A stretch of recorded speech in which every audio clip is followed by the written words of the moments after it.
Cette rue existait déjà en 1270 sous ce nom, ou plus exactement sous celui de Vieille rue du Temple, dans la section comprise entre la place Baudoyer et l'enceinte de Philippe Auguste, qu'elle traversait à la poterne Barbette.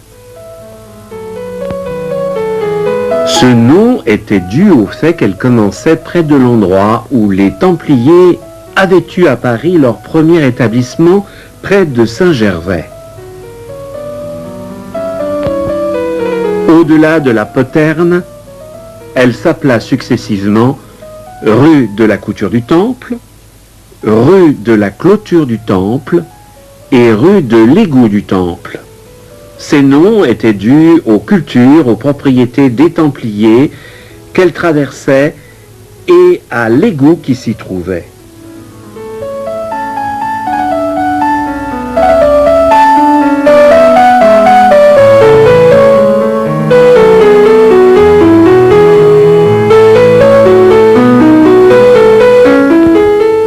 Puis, vers 1292, elle prit le nom de rue de la Poterne Barbette, rue de la Courtille Barbette et enfin celle de rue Vieille Barbette. Après l'ouverture en 1563 de l'actuelle rue Barbette, le nom Vieille rue du Temple a été donné à l'ensemble de ces deux sections au début du XVIIe siècle. C'est dans la première moitié du XIXe siècle que la rue a pris son nom actuel.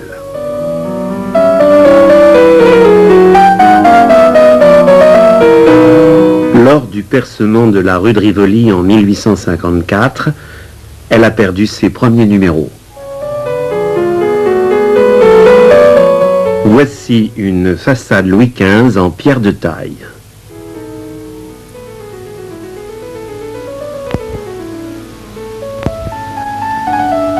L'arcade centrale du rez-de-chaussée est décorée d'un intéressant mascaron représentant un homme barbu au regard oblique.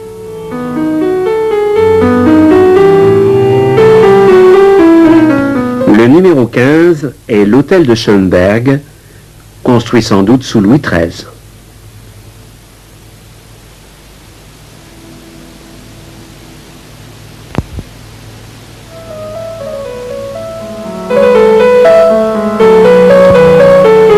Cet hôtel a été complètement remanié par le maître maçon Guillaume de la Vergne en 1699 pour Aimé Sever, avocat au Parlement. Au fond, à gauche, l'escalier en fer forgé dont le vestibule forme une tourelle en saillie dans la cour.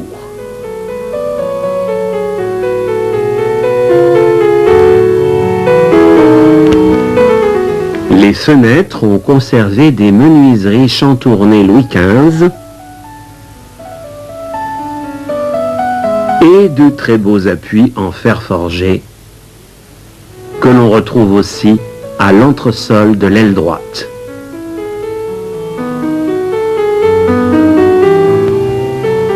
L'ensemble a été bien restauré.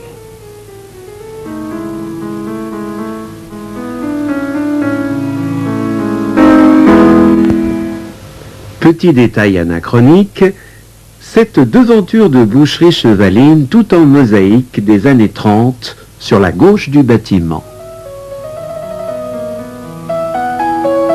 Nous voici à présent dans l'impasse conduisant à l'hôtel d'Argenson. Cet hôtel fut construit sous Louis XIV. L'hôtel reste jusqu'en 1746 dans la famille d'Argenson, une famille, cela dit en passant, qui a donné à l'État plusieurs grands commis, dont Marc-René Voyer d'Argenson, qui en hérite en 1693. Il est célèbre pour avoir été lieutenant général de police à Paris.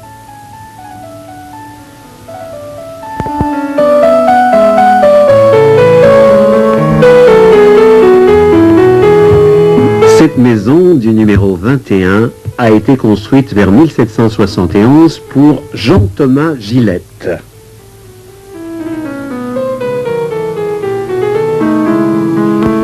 initiales sont inscrites dans l'imposte en fer forgé de la porte. J.T.G.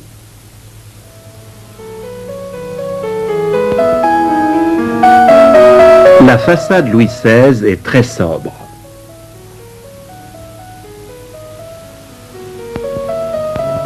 Elle est seulement ornée de 3 guirlandes sculptées au dernier étage.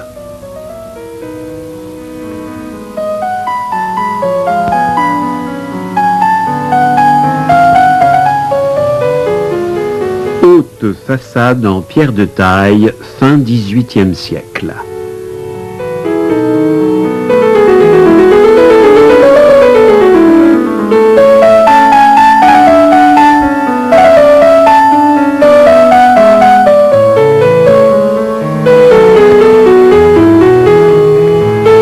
La maison sur rue a été détruite. Aujourd'hui, on y accède directement par la cour. Au fond de cette cour se dresse un bâtiment XVIIIe siècle très restauré.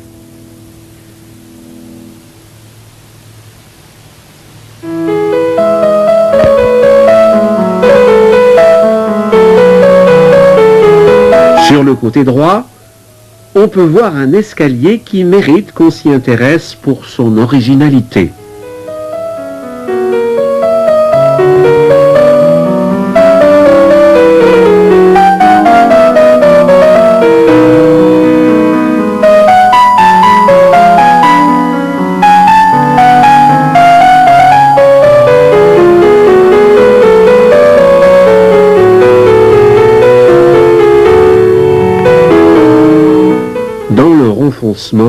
Existait une viennoiserie tout au beurre qui était véritablement le rendez-vous de tous les gourmands.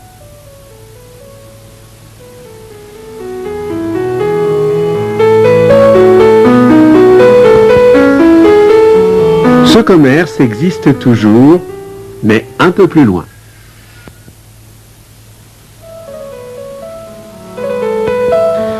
Cette maison est celle de l'architecte spéculateur Bénigne-Joseph Varin.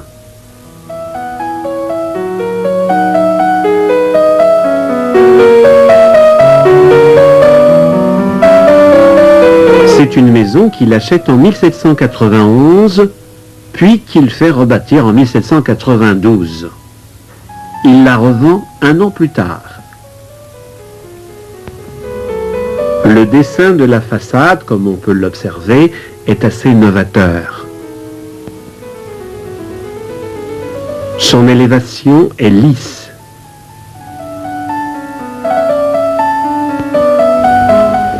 Remarquez bien au-dessus de la porte cochère. Il y a 2 griffons ailés qui s'appuient sur des blasons.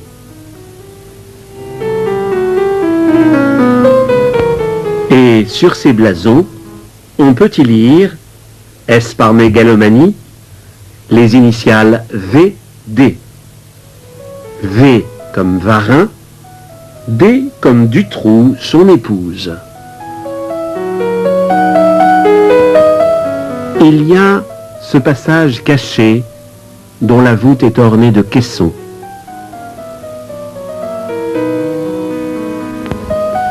Il débouche, à gauche, côté cour, sous la garde de 2 colonnes doriques sans base.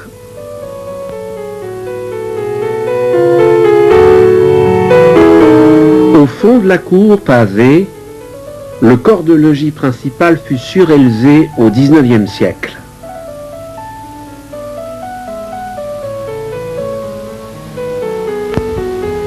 Jusque-là, il ne comptait que 2 étages.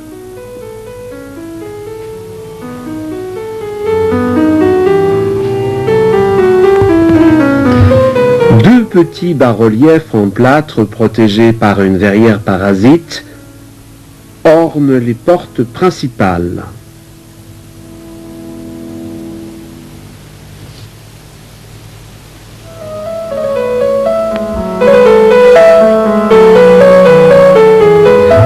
À cet emplacement s'élevait l'ancien hôtel d'Essia.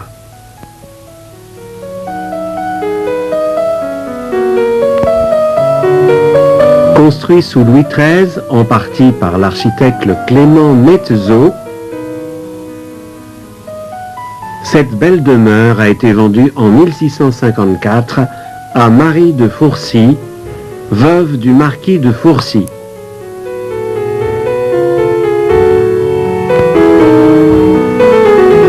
L'hôtel passe ensuite en 1696 à la famille Lepelletier, qui le conserve jusqu'à la Révolution. Lorsqu'il est détruit en 1882, l'ensemble était resté intact. Rien ne manquait.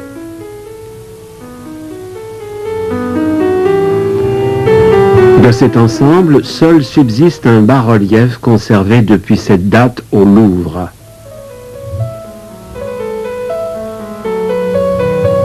Sur le terrain libéré a été construit un ensemble d'immeubles de rapport tous identiques.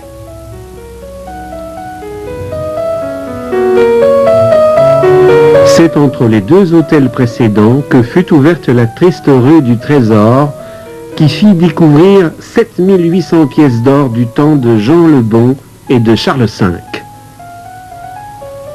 Au fond, a été construite une fontaine néo-baroque, mais elle a perdu son couronnement.